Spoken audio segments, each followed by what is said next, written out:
I'm new to SEO. Just wanted to ask po, how much would you charge clients for such services?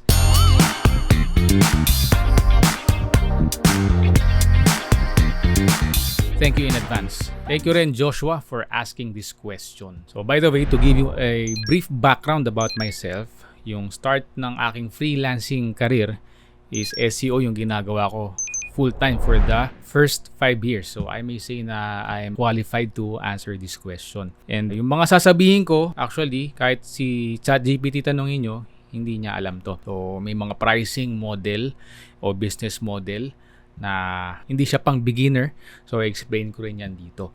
Pero bago ang lahat, ano ba muna yung local SEO? To give you an example, pag naghanap ka halimbawa ng Korean restaurant near me, ang lalabas sa'yo sa top ng result is yung 3 map pack kung tawagin. So yun yung top 3 pagdating sa local SEO kung saan merong reviews, merong website, kadalasan meron ding phone number. So ang pinaka-goal ng local SEO is i-rank sila dyan sa top 3. Kasi pag nag-rank ka sa top 3, makukuha mo most ng clicks, most ng traffic, and therefore most ng business dun sa location mo o sa area mo. So, ang component niya na kailangan mo is yung GMB, kailangan meron kang Google My Business, kailangan meron ka ring maayos at well-optimized na website, kailangan mo rin ng local citations, at kailangan mo rin, lalo na pag competitive, ng link building. Kumisan, kailangan pa mag-push out ng content. So, yun yung mga kailangan dyan. Factors na nag-i-influence naman ng pricing, syempre, andyan yung niche. So, yung niche ba na yan, high ticket ba yung kada service nila? Pangalawa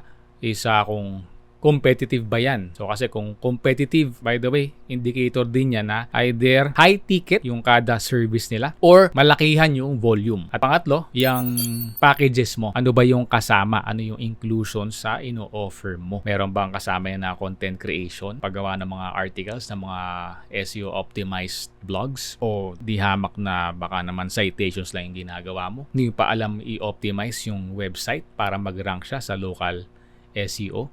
So, yung mga ganyang factors. Pero usually, lalo sa mga i-discuss ko na higher tier ng mga pricing na mas pang mga advanced, kasama na yan, whatever can move the needle. So, kung kinakailangan gawin mo lahat from link building, citations, GMB optimizations, and even content, if that's what it takes to move the needle, then kasama na yon. Paano ba natin nade-determine kung ano yung dapat nating isingil sa mga clients? Siyempre, una dyan, papasok yung expertise mo. Ano ba yung level mo? Baka mamaya gusto mo mag-charge ng, let's say, pang level 5, pero ang level mo nasa level 2 lang. If that makes sense. Kasi sa level 5, sa higher level, you are guaranteeing to take them to the promised land. Kung hindi mo pa kaya yun, then charge accordingly. Isa yan sa tinitignan natin na factor.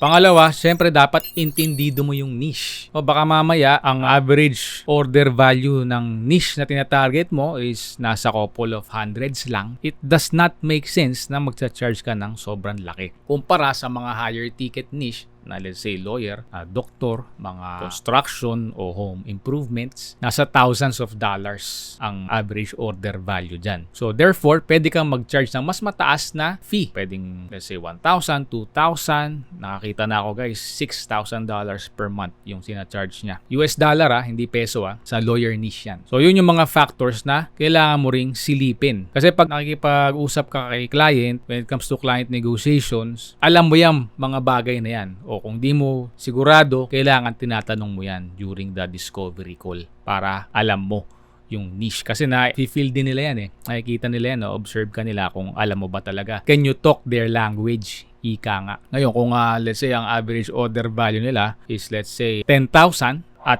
alam mo rin yung closing rate ng leads na kaya mong i-provide. Kasi ang bottom line nito, kaya tayo naggagawa ng local SEO, any type of marketing is para makapag-generate ng leads, diba? Or sales kung e-commerce. So kung halimbawa, alam mo yung closing rate mo on average is 10%, meaning kada 10 leads na ibabato mo, guaranteed siya na magkakaroon ng $10,000.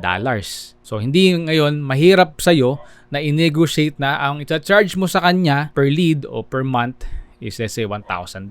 O kaya kung per lead basis, 100 o even $200.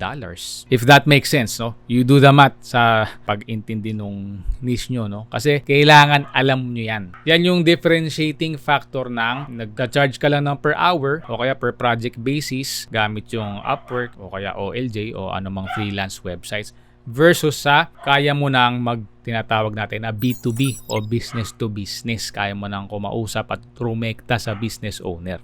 So, ang isang example na naman dyan is kung engineer ka, halimbawa, dahil engineering yung background ko, no? Sa umpisa, siyempre, papasok ka muna as an employee doon sa isang construction firm para malaman mo muna yung pasikot-sikot and you can build your expertise and portfolio. And then ngayon, pag nakikita mo na hinog ka na, kaya mo na magsarili, saka ka ngayon re-rekta at makongontrata. So ngayon naman discuss natin yung iba't ibang pricing o pwede rin natin sabihin na business models. So yung unang-una dyan is yung per hour. So hourly basis ka. And then pangalawa, yung per project basis. So yung dalawa na yan, very typical yan sa mga freelancing websites kagaya ng Upwork, OLJ, and etc. Maganda dyan, para kang employee, merong stability kahit pa paano kasi nakadepende ka dun sa agency o dun sa contractor na pinagtatrabahuhan mo. So sila yung nagbi-bring in ng business, gawa ka na lang ng gawa. Di mo na kailangan intindihin yung pagkuha ng clients, pag-close, diba? Client negotiation,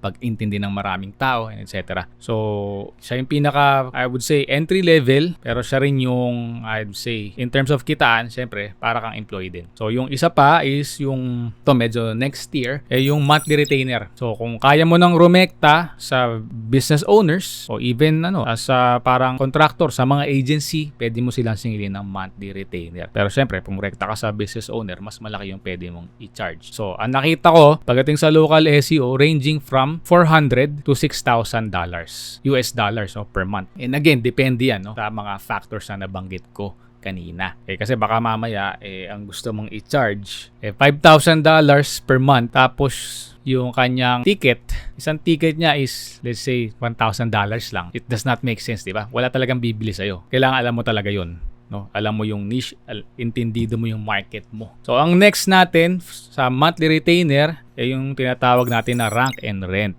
So, ikaw ang bubuo ng website, ikaw yung mag-i-invest sa pag-optimize, ikaw yung mag-i-invest sa pag-ayos ng GMB o Google My Business. And then, pag nagra-rank na siya, siyempre, magkakaroon ka ng mga inquiries, magkakaroon ka ng mga leads dyan sa website. Pwedeng tatawag sa'yo o mag-fill out ng lead form mo. So, pag ganyan na, kadalasan, tinatawagan na nila yung mga target niche nila dun sa local area. O hey, may pumapasok sa akin. Ito, 30 leads, high quality every month. Bato ko muna sa'yo. Tapos, after a week or two, kukumustahin nila. O, kumusta yung mga leads na nabato ko sa'yo? May na-close ka ba?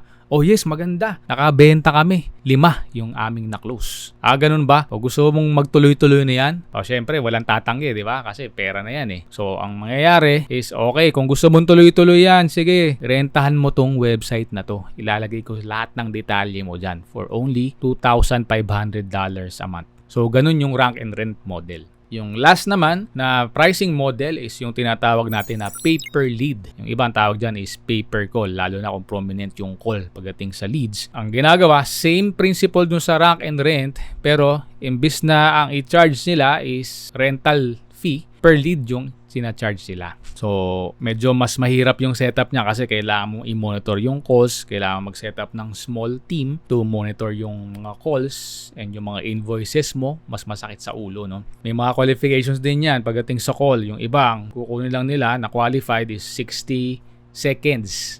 Yung iba, 1 minute and 30 seconds. Yung iba, 2 minutes yung kailangan para maging qualified yung leads. Meaning, pag hindi qualified, di nila babayaran. Di po sila pwedeng i-invoice doon.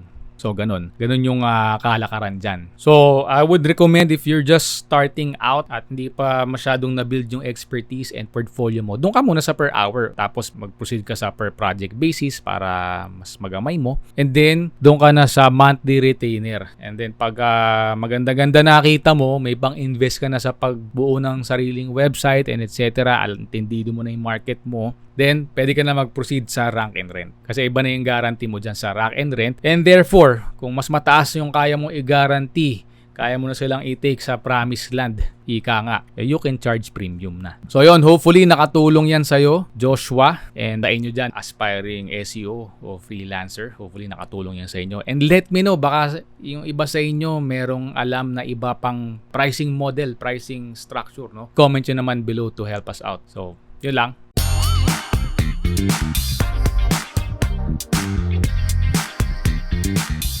If you find this helpful, paki-like mo naman ang video na to.